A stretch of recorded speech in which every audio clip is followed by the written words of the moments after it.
This video was possible with the help of the Wolf of YouTube. Enjoy!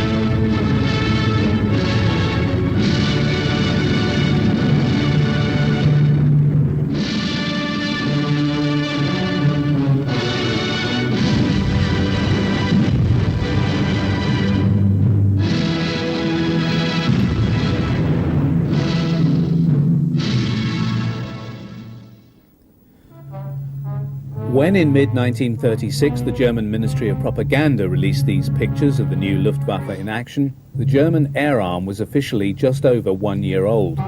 It was only in March 1935 that Adolf Hitler had felt sufficiently confident in the strength of the Nazi regime for him to openly declare the existence of an air force that had been denied to Germany under the terms of the Versailles Peace Treaty. In reality, however, all he was doing was to publicly affirm a process that had been ongoing since the Nazi takeover of power. Within days of his becoming Chancellor in January 1933, Adolf Hitler had sanctioned the secret building of a new German air force. Thus, by the time it was officially unveiled, the Luftwaffe could already boast a strength of nearly 2,000 aircraft and some 20,000 men. Significantly, one of the main types of aircraft shown to illustrate the growing power of Germany's bomber wings was already in the process of being phased out by the Luftwaffe, even as this film was being made. The Dornier Do, a development of its dangerous forebear, the Do-11, was also deemed to be a failure, with production of the type beginning and ending in the previous year. Although some 210 machines of this purpose-designed bomber were built, its performance was so poor that the Luftwaffe increased production of the bomber version of the Junkers 52 transport in preference. Furthermore, prototypes of new second-generation bombers were already being tested.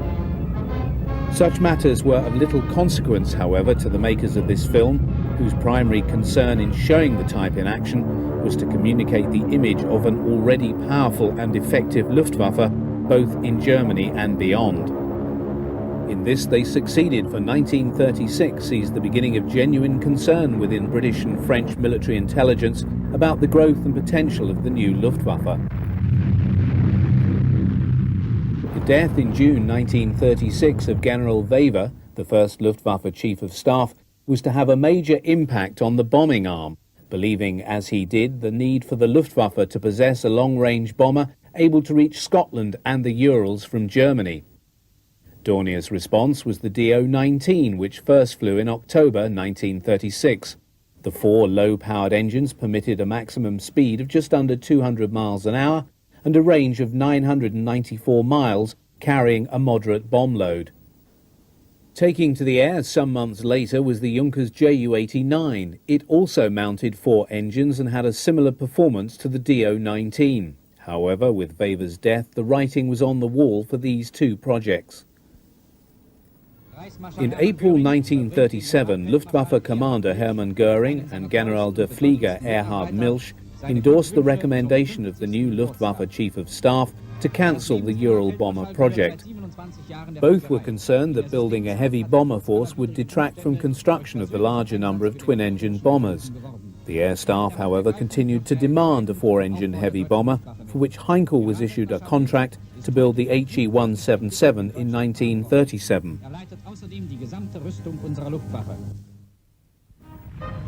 Entering service with the Luftwaffe in the summer of 1936 and serving alongside the Do-23 and Ju-52 in the Kampfgruppen was the Junkers Ju-86. As with a number of other bomber types, this aircraft had been flown originally in the guise of a civilian airliner for service with the Deutsche Lufthansa. Production of the bomber variant began in late 1935, with KG-152 being its first recipient, although those seen in this film belonged to the bomber unit named for General Wever following his death. Although employing the characteristic Junkers double wing flaps, the Ju-86's most unusual claim to fame lay in the employment of UMO diesels for power plants. The bomber variant introduced the extensively glazed nose and the under-fuselage dustbin gun position, which was lowered only when in flight. Although developed for other specialized roles, the Ju-86 bomber was quickly phased out, ending its days as a training type and emergency transport aircraft in Russia. Although first developed to satisfy a Lufthansa specification for a high-speed transport, the narrow fuselage of Dornier's Do-17 led to it being rejected as an airliner, whereupon it was taken up by the Air Ministry for adoption as a bomber. Dubbed the Flying Pencil, the Do-17 was also developed as a recce type. Both the Bomber E and the Recce F models were powered by twin 750 horsepower BMW inline engines, which gave then a good turn of speed. In its primary role, the 17E carried a very moderate bomb load of just 1,650 pounds and had a range of just over 600 miles. Maximum speed of this variant was some 220 miles an hour. By the end of 1937, 4 Kampfgeschwader had equipped with the type, and the decision was taken to send a number to Spain for service with the Condor Legion. The high speed of the Do-17s allowed them to range across Spanish skies with impunity. By mid-1938, the arrival of faster Soviet-supplied fighters saw this advantage leach away. The Do-17E was extensively photographed throughout this period, especially when on manoeuvres with the Army. Fitting radial engines to the type saw the emergence of the Do-17M and P variants. These began to replace the earlier models of the Do-17 in the bomber and recce units from 1938 onwards. On September 19, 1938, Luftwaffe strength returns indicated that 479 of all models of the Do-17 were serving with frontline units. The redesigned Do-17Z, introduced in 1939, had a deeper forward fuselage and heavier defensive armament. One of the most influential German aircraft to emerge in the interwar years was the Heinkel He. Adopted by the Luftwaffe, it was used mainly for reconnaissance. Many of its features were employed in the design of the Heinkel 111, the type that provides the defining image of the Luftwaffe bomber at war. In essence a scaled-up He-70, it retained the same elliptical wings and fuselage design. The first prototype was flown as early as February 1934. Entering Luftwaffe service in late 1936, in 1937, 30 He-111Bs were dispatched for combat testing to Spain. From 1937 through 1939, further variants of the design left the production lines. These were identified as the E, F and J models. It was, however, only with the introduction of the Daimler-Benz powered Model P to Luftwaffe bomber units in early 1939 that the type was to acquire the very distinctive glazed and asymmetric nose that was to characterize the type until taken out of production in the autumn of 1944. The He-111 was to be encountered on every front on which the Luftwaffe operated between September 1939 and the end of the conflict.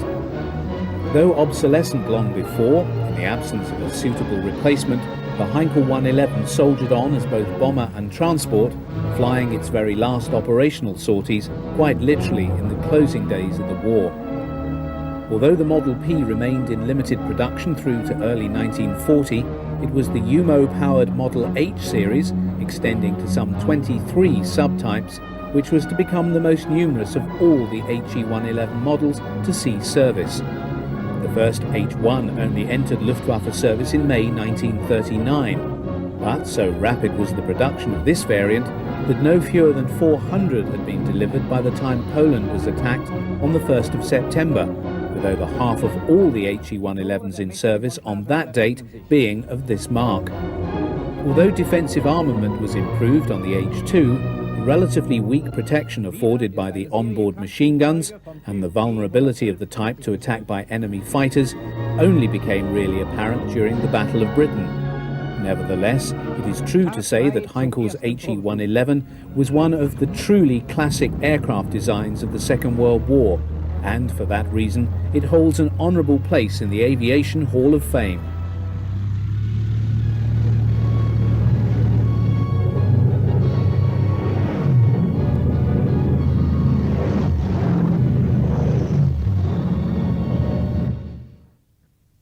The last of the triumvirate of Luftwaffe medium bomber types to emerge before the onset of the war was the Junkers 88. First taking to the air in December 1936, the type nevertheless experienced a fairly long gestation period, with the first production model Ju-88A1s only reaching frontline Luftwaffe squadrons just before the onset of war. Although the Ju-88 had its fair share of teething problems, the Luftwaffe was keenly aware of the very great potential exhibited by the design. Indeed, the Ju-88 was to emerge as the most versatile of all the aircraft to serve with the Luftwaffe in the Second World War, operating in a myriad of different and diverse roles.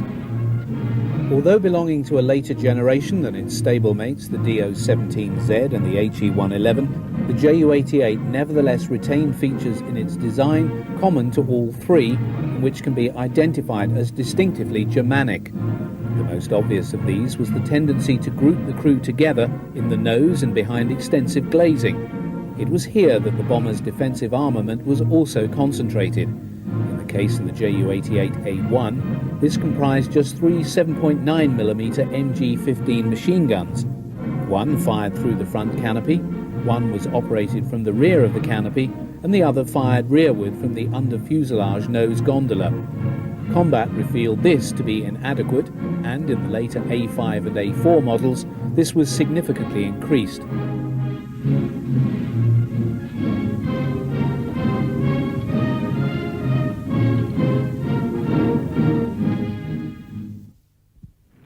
In keeping with the enthusiasm for dive bombing espoused by some quarters of the Luftwaffe, the Ju-88 was one of the largest aircraft used by the Germans capable of carrying out this task. No aspect of its design, allied to a bomb load and range which mirrored that of the He-111 and Do-17Z, better exemplifies the planned role of the Luftwaffe bomber force on the eve of war as being to service the tactical requirements of the German army. Early on the morning of August 26, 1939, the commanders of Luftwaffe units belonging to Air Fleets 1 and 4, under the commands of Generals Kesselring and Löhr, spread out on airfields in East Prussia and in Pomerania and Silesia, were flashed the secret call sign Ostmarkflug. This somewhat prosaic reference to an eastern border cross-country flight was the instruction for them to begin final preparation of their units for the launch of Fall Weiss, the codename for the German invasion of Poland, due to begin on the 1st of September. Over the next few days, Luftwaffe ground crew, nicknamed the Black Men after the colour of their overalls, worked round the clock to prepare their charges for the coming conflict. Bombs were loaded, guns checked and ammunition stored. On the eve of the attack on Poland, all remaining aircraft were deployed to their forward operating bases. Final confirmation of the attack came in the early hours, and by the break of day, pilots and their crew were entering their aircraft in readiness for the green light to begin the aerial assault on Poland.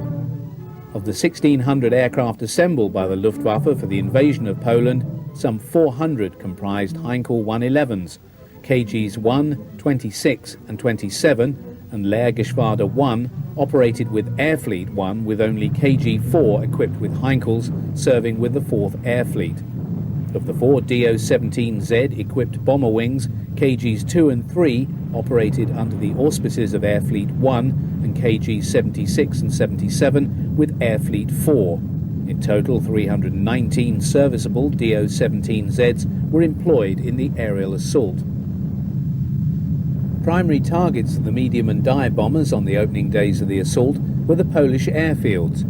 Although the term Blitzkrieg would be coined by the Anglo-French allies to describe the form of warfare now unleashed by the Wehrmacht on the hapless Poles, it was nevertheless appreciated by the Germans that the destruction of the enemy air force in the opening days of the conflict was the key to securing a rapid victory. So it was the opening assaults by the bomber wings of the Luftwaffe were targeted on Polish airfields. The first Do-17 sortie of the war took place when at 0530 hours the Staffel from KG-3 took off from an airbase in East Prussia to attack the approaches to the railway bridge at Dachau. All other Do-17 Staffeln were winging their way eastward to destroy the Polish air force. He-111 units, including a number still using the earlier P variant, were involved in heavy bombing raids on Polish air bases from Lemberg through to Krakow. The Heinkels of LG-1 and KG-27 targeted Warsaw on the opening day of the war. The intensity of operations saw a rapid turnaround of the bombers when they returned to their bases.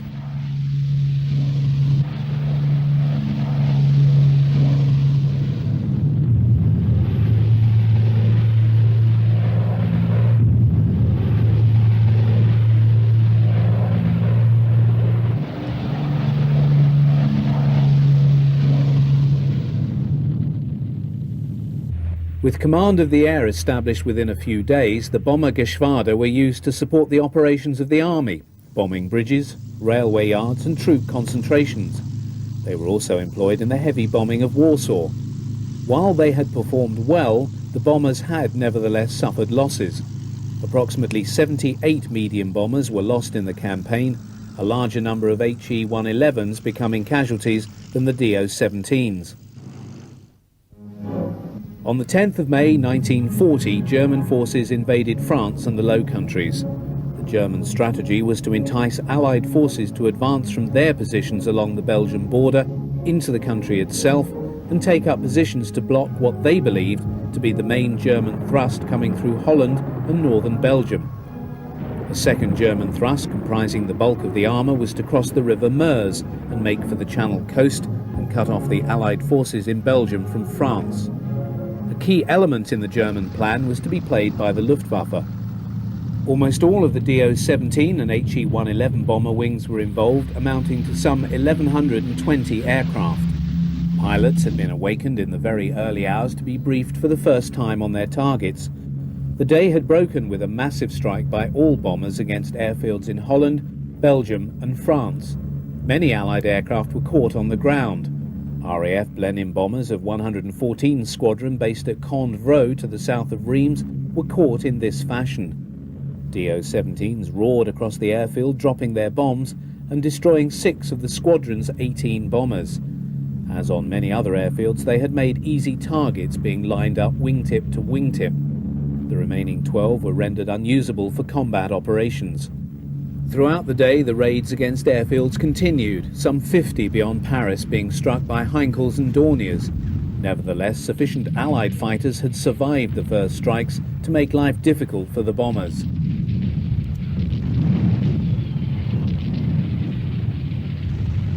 The scenes of destroyed and abandoned equipment littering the beaches of Dunkirk and shown to German audiences on the weekly newsreel did not tell the whole story. In the skies over Dunkirk, RAF Hurricanes and Spitfires had inflicted worrying losses on the Kampfgruppen. The medium bombers had revealed themselves to be vulnerable and lacking in defensive firepower. In consequence of the losses inflicted by RAF Fighter Command, participating bomber formations had shared the same fate as the Stukas and seen their numbers shrink by 50%. In the euphoria of the victory over France, the experience of the bombers over Dunkirk and the lessons to be drawn were forgotten, only to be forcibly relearned even more painfully in the skies over Great Britain.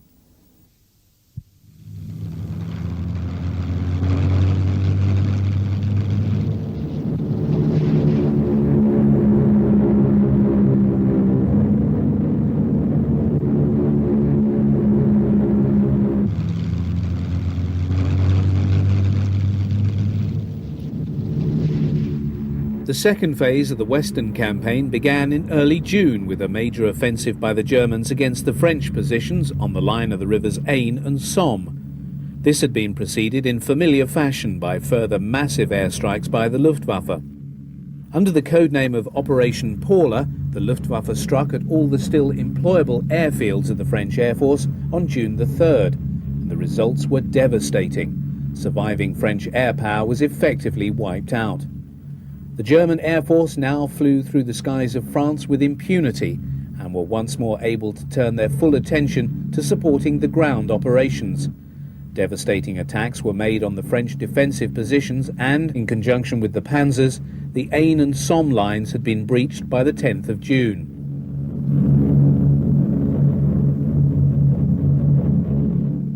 Newsreel cameramen flying with the bomber crews now captured sorties by HE-111s as they flew over Paris and attacked the huge railway marshalling yards to the south of the city. Flying above the railway lines, the Heinkels now searched for targets of opportunity, strafing and bombing anything that seemed to have any military value. Paris was occupied on June the 10th, and the German advance pushed southward. The French forces were showing all the signs of disintegration. Operations ended with the armistice signed at Compiègne on June the 22nd.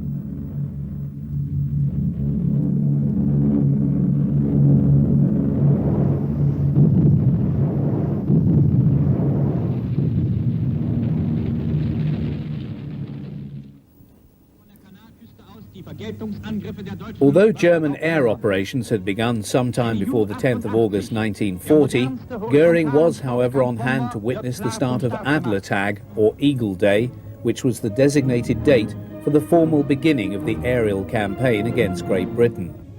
Even so, it was some 2 days later that the campaign began in earnest. Seeing combat for the first time in significant numbers was the new Ju-88A1. On the 12th of August, 63 Ju-88s from KG-51 Edelweiss bombed Portsmouth. On the 15th, 50 belonging to KG-30 flew from their base in Denmark and attacked the RAF airbase at Driffield.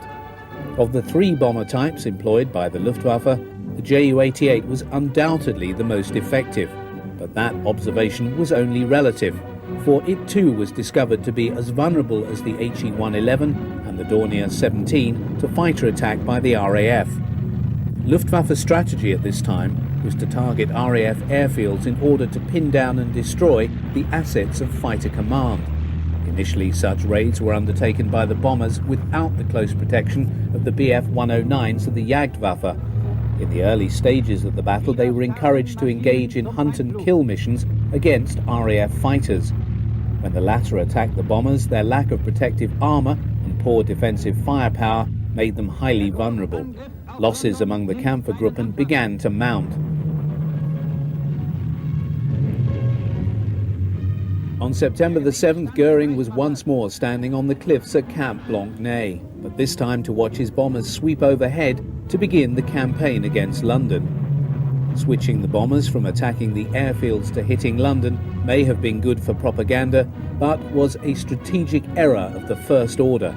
The RAF were thus given the breathing space to recoup its losses and prepare for the next round.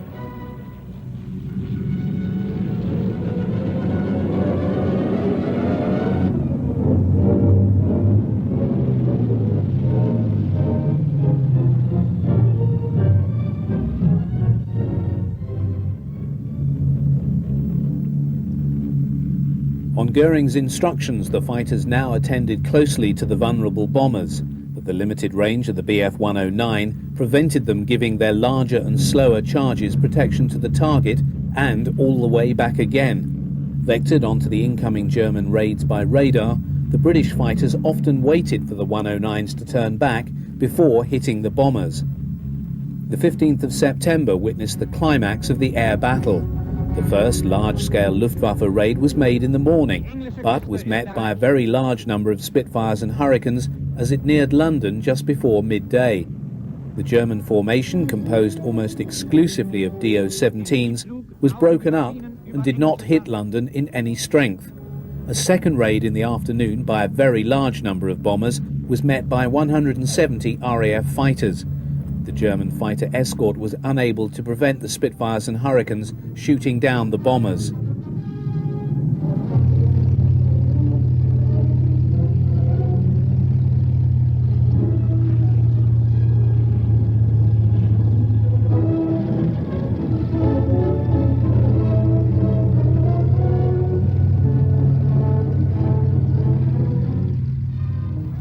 Although Luftwaffe raids continued, they never thereafter matched the pitch of the 15th of September.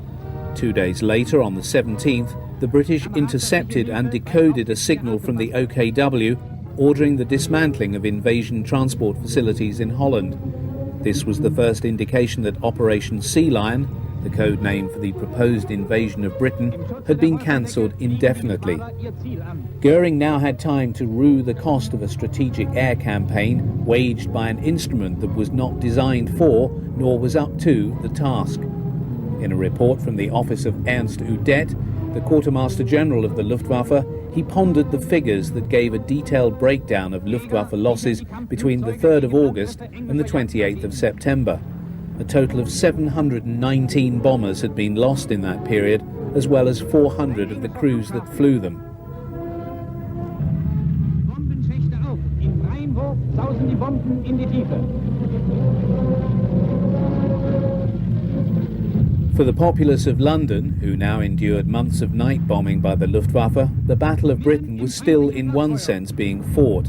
By the end of October, less than 100 bombers were being employed in daylight raids. Nearly all the bomber assets had already been shifted to night raids, with 1,150 aircraft available for employment. The consequences of the battle were to be profound. The losses to the Luftwaffe bomber arm were never made good. As important as the losses in aircraft were those of aircrew, many of whom were veteran flyers and whose expertise would soon be sorely missed. Furthermore, it was his failure to defeat Britain that turned Hitler's gaze eastwards towards Russia. Pausenlos werden die Vergeltungsangriffe fortgeführt. Geschwader auf Geschwader. Ihre Kette reißt nicht mehr ab. So geht es Tag und Nacht und Stunde um Stunde. Die deutsche Luftwaffe hält erbarmungslos Abrechnung.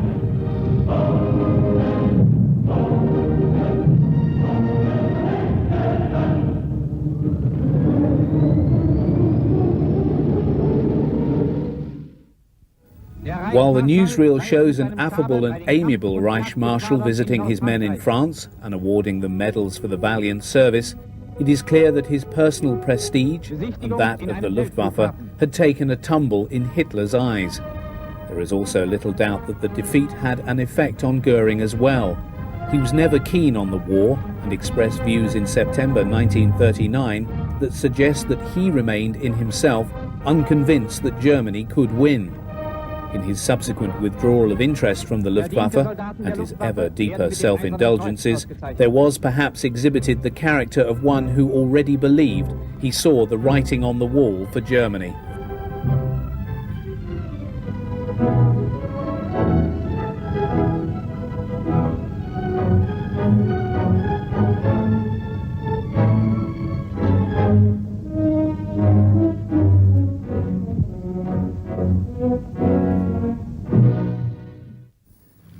Essential to the planning of any major bombing raid was the availability of up-to-date intelligence of the target.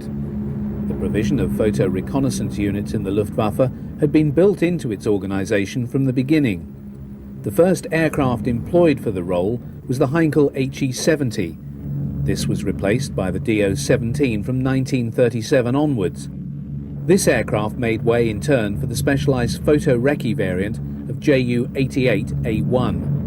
This Junkers aircraft was regarded by the Luftwaffe as the jewel in its crown. Derived from the A1 bomber variant, the photo recce type began to enter service in small numbers with the Aufklärungsgruppe in 1940. Others were attached to the standard Bombergruppen. The advantage of the Ju-88 in this role was its relatively high speed and fairly long range. In this photo recce mission, the Ju-88 flies out over enemy territory to acquire the necessary photo intelligence of the enemy's defences and dispositions. During the flight, the delicate wide aperture lens is protected by a cover which is only withdrawn as the aircraft makes its photo pass over its target. A number of images are rapidly taken and the Ju-88 beats a fast retreat before it can be intercepted by enemy fighters. The keynotes of photo recce operations were and still are speed and stealth. With the task accomplished, the radio operator signals base that the aircraft will be shortly returning with the desired film, and to have preparations made for its rapid development.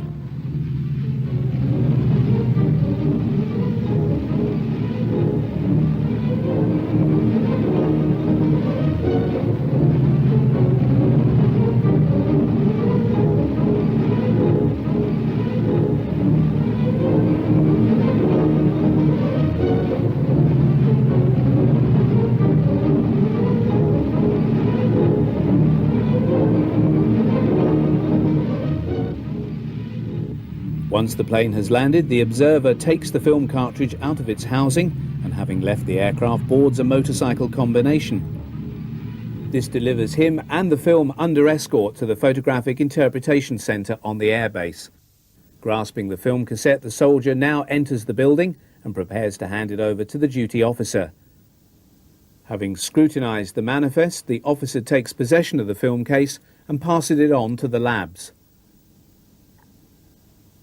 The film is then developed by the staff and made into a form suitable for use in the mission planning by a bomber crew.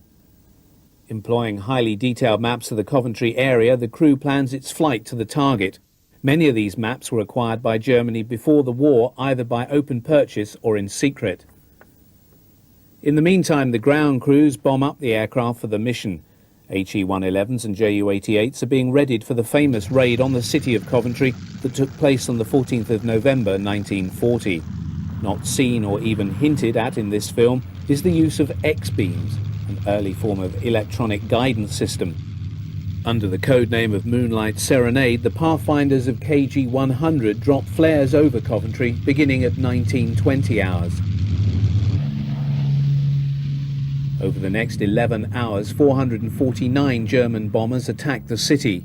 500 people were killed, over 1,200 injured, and 60,000 buildings destroyed, along with the famous cathedral.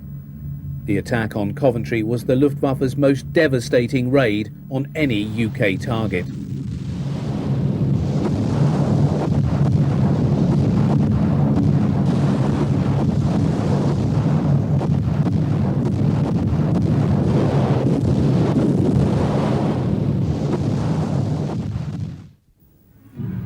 For Admiral Dönitz, officer commanding U-boats, the German occupation of the French Atlantic coast was an event of the greatest significance for the submarine war against Great Britain. Indeed, the first train carrying torpedoes and personnel to support their operations arrived at the Biscay port of Lorient on the day after the signing of the armistice with France, with the first U-boat docking on July the 7th.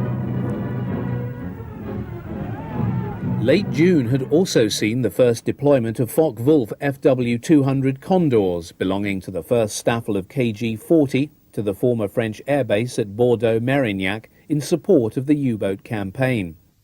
Although not originally intended for Luftwaffe service in the anti-shipping and reconnaissance roles, the FW-200 had been quickly adopted for these purposes with the earlier-than-expected outbreak of war in 1939. The Condors flew from Bordeaux out to the west of Ireland and then northwards to land at Trondheim or Stavanger in Norway. Although initially credited by the British with being able to carry a formidable offensive load, in reality the Condor toted a maximum of the 5 550-pound bombs seen being loaded by the ground crew. Defensive armament of the C-1 variant comprised of 3 MG-15 machine guns and 1 20mm cannon. With the aircraft fully bombed up and fueled, and the crew briefed with the latest intelligence from Marine Group West at Lorient, the mission began. However, in the first few months they were employed as part of the Luftwaffe's general campaign against the British Isles, being used to drop bombs on land targets. It was only in August that they were fully switched to the anti-shipping role in support of the U-boat campaign against the convoys carrying vital goods and material from the United States and Canada to fuel Britain's war effort.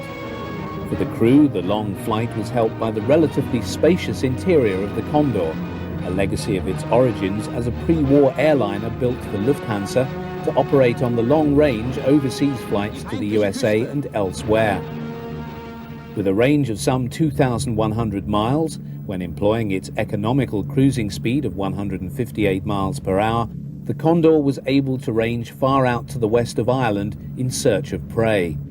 In the absence of air cover for the convoys, poor anti-aircraft defences on the merchant ships, and a paucity of naval escorts, the Condors were able to attack the convoys with impunity.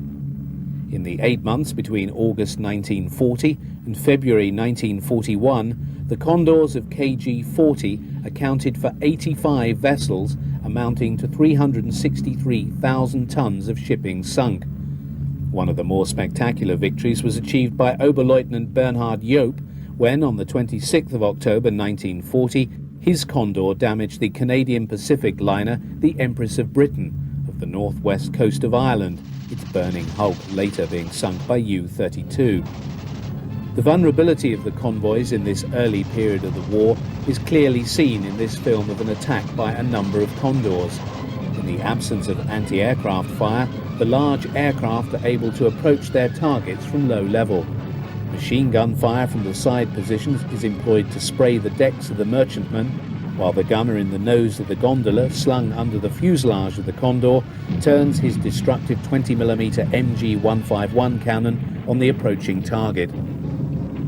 Bombs were released at low level to cut down on error, but as can be seen, even this did not guarantee success, for when flying at just over mast height, many bombs failed to land on the moving targets.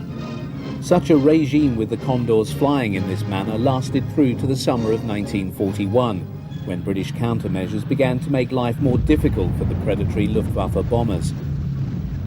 In addition to mounting anti-aircraft guns, which made the low-level bombing run more hazardous, Condors now also found themselves facing enemy fighter aircraft. It is a measure of the desperate British need to get air cover over the convoys to ward off the Condors that they were even prepared to sacrifice a Hurricane fighter on a one-shot operation. Launched from a catapult at the approach of a Condor, the Hurricane would attack the enemy aircraft, but being unable to land afterwards, the pilot would ditch his aircraft and be rescued as it sank. The first Condor shot down in this fashion was destroyed on the 3rd of August 1941. The appearance of fighters operating from escort carriers also led to relatively high losses to the German type. In spite of Churchill's designation of the Condor as a scourge, its undoubted effectiveness was always hampered by its limited availability. For example, in 1940, just 26 FW-200Cs were built, with another 58 completed the following year. The problem of small numbers was compounded by problems inherent to the design of the aircraft. The rapidity with which it had been drafted into service precluded the modifications necessary to strengthen its rear spar, which resulted in many suffering a broken back. The fuel lines that ran along the bottom of the fuselage made it extremely vulnerable to enemy fire. Failure to strengthen the airframe stopped the Condor being able to take evasive action when attacked for fear of airframe failure. The Condors also had the task of transmitting coordinates of the convoys they had attacked or spotted back to U-boat command at Lorient. The aircraft did not broadcast directly to the submarines. From here, the relevant information would then be encrypted, employing Enigma coding machines, and then rebroadcast to the U-boats out in the Atlantic. Having received and decoded the signal, the U-boats would proceed to the coordinates of the convoy, making allowances for tide and movement.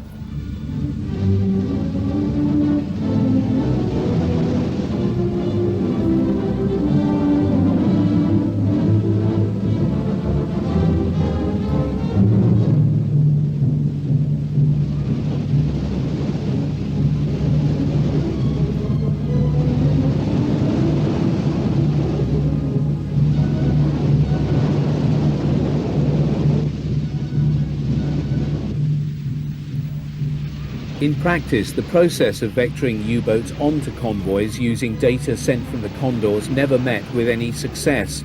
In part, this was because it was not possible for the Navy, who lacked their own spotter planes like the Condor, to manage to coordinate properly with the Luftwaffe.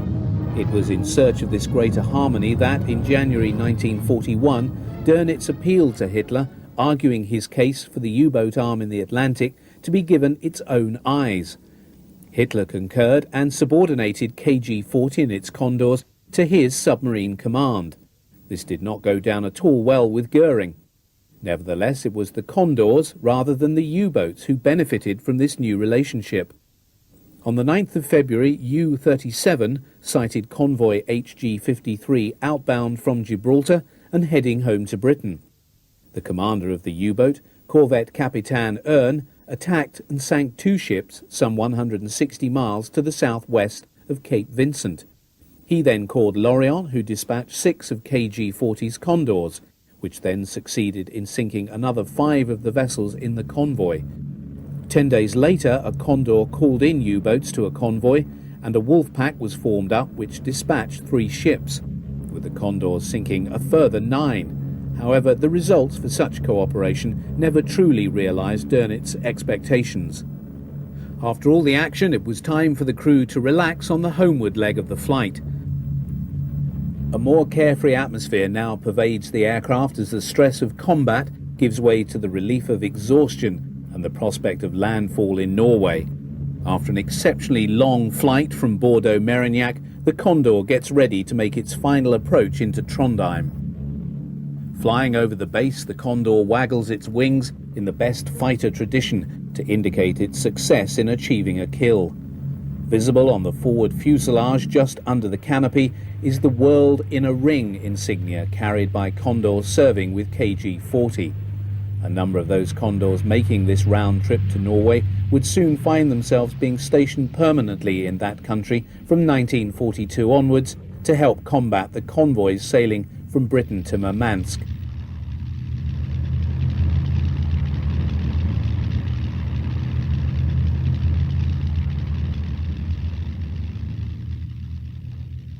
The crew disembark to be greeted by ground crew. Once the victory tally is known, one of the ground crew takes his paint and brush to mark the latest victory of this Condor on its tailplane. It is a measure of the optimism of most of the senior German commanders that the war would remain short that when the invasion of Russia was launched on June the 22nd, 1941, they appeared unconcerned that the bomber arm had 200 fewer aircraft on strength than on the eve of the Western campaign 1 year before. Not only had German bomber production failed to keep pace with losses during this period, but no attempt had been made to expand output to actually increase the number of bombers available for operations. Nor did the opening weeks of the Eastern campaign do anything other than reinforce this conviction. Such was the pace and success of the German advance that even Franz Halder, the Army Chief of Staff, was to write in early July that all seemed to be over in the East already, and that Hitler had been right after all in stating that only 6 weeks would be needed to defeat Russia. For the Luftwaffe, this period was one of unbridled success. The 90 bombers Staffel committed to the attack were distributed between Air Fleets 1, 2 and 4. They were employed in the same fashion as in Poland and the West.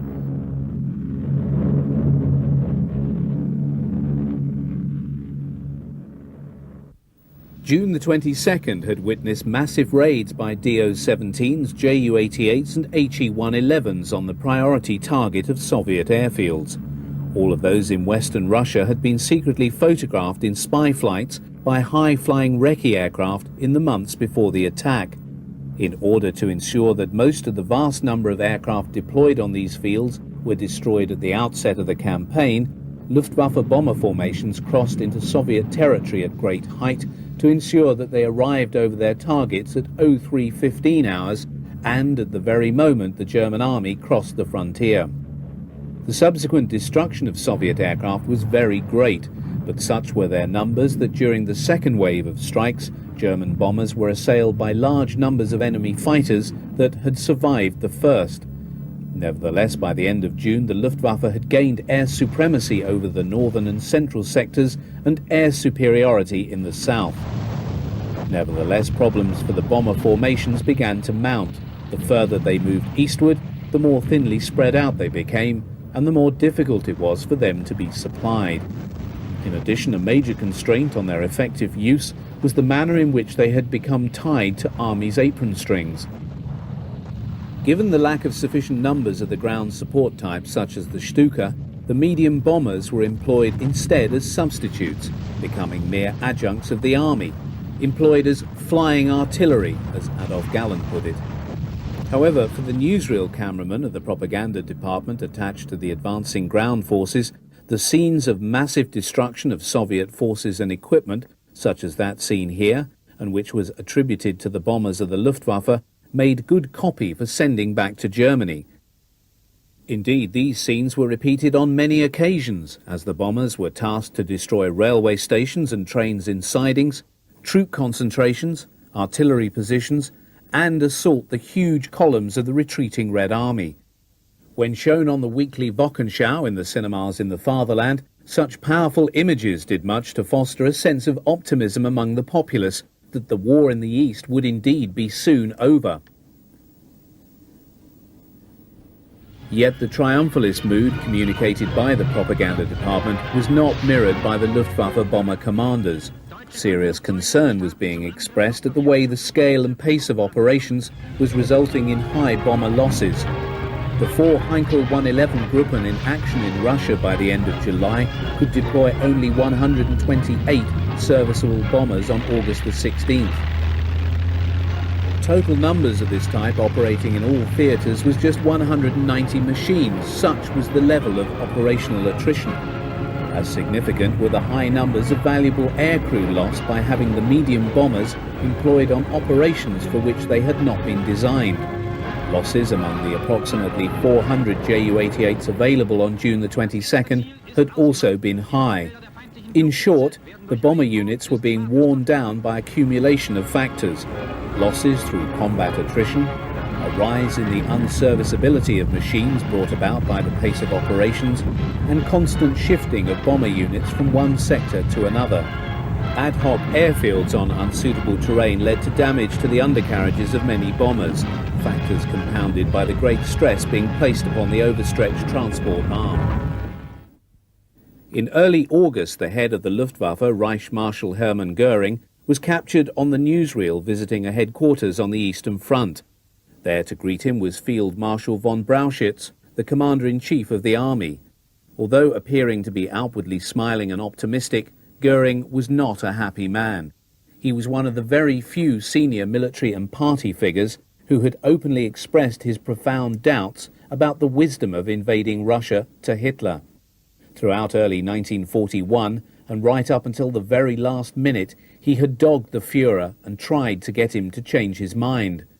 Once the plan for the invasion of Russia was revealed, he also expressed his view that it was unlikely that the USSR could be defeated in the 6-week period Hitler had allowed for the campaign.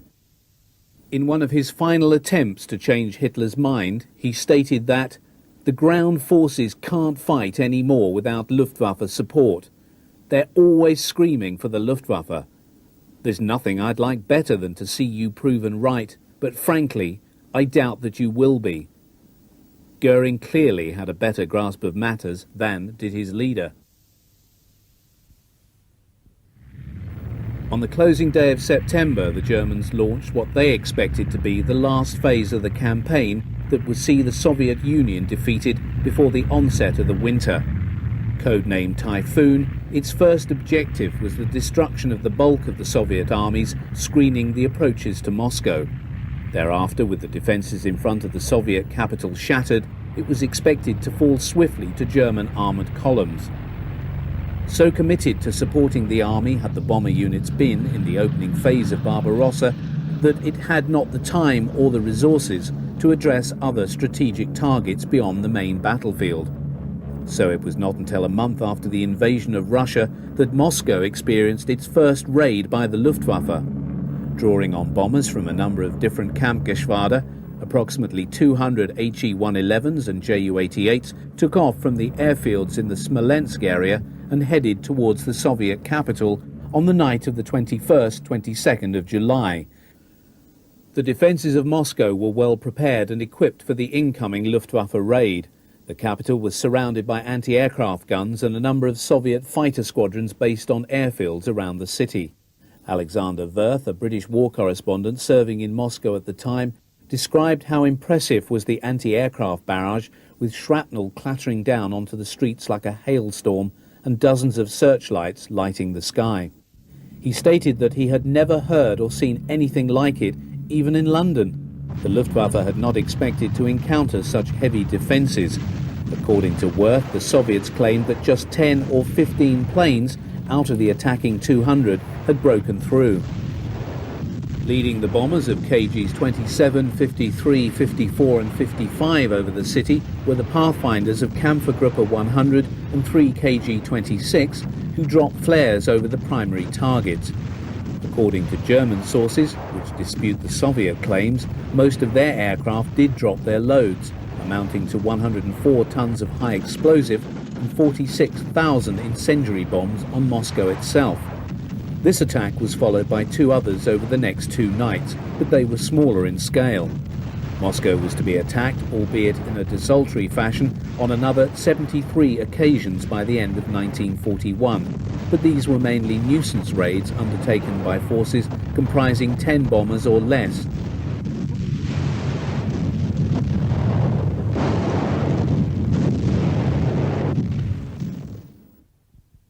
The forward momentum of Operation Typhoon, broken by 3 weeks of rain and mud in October, finally resumed with the onset of the frost and snow in November. The German army struggled forward in the face of growing cold and exhaustion, and supported by a declining Luftwaffe. In October, the numbers of bombers available for combat had fallen to 40%. Figures for fighters and dive bombers were only marginally better. As the infantry wrapped themselves up in whatever was to hand to protect themselves from the penetrating cold, and the panzers clanked their way across the frozen earth, every mile nearer the Soviet capital brought with it the undeniable evidence of the growing strength of a revived Soviet air force. Nor was the ability of the Luftwaffe to assist the offensive aided by Hitler's decision to withdraw bomber groups from Russia and dispatch them to Sicily. Within days of the final collapse of Typhoon, the Soviets went over to the counter-offensive before Moscow, inflicting on the Wehrmacht its first great defeat of the war. Between early December and the end of the winter, the German forces in the line before Moscow came perilously close to destruction.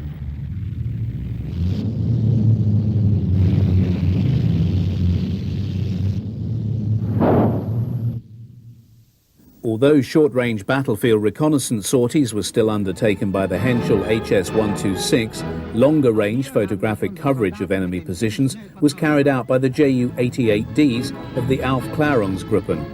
This example has arrived back at its airfield with the latest photos of Soviet dispositions. In the photographic interpretation section, the pictures are developed and then studied. From the information drawn from the images, orders are then sent to the bomber unit.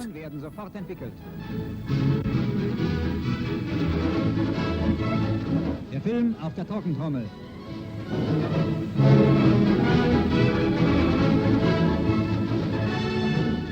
Und hier die Auswertung.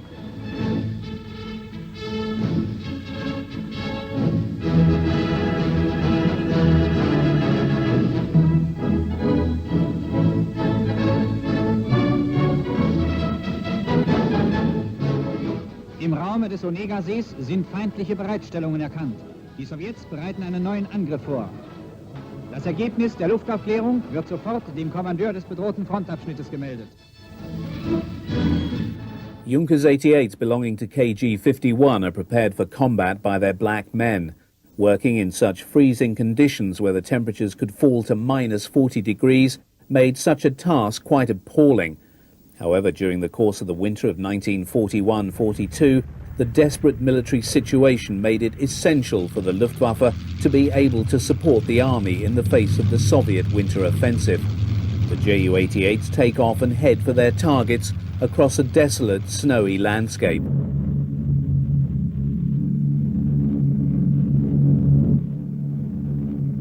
In Russia, the once proud bombing arm of the mighty Luftwaffe would, in the months and years to come, be slowly bled white.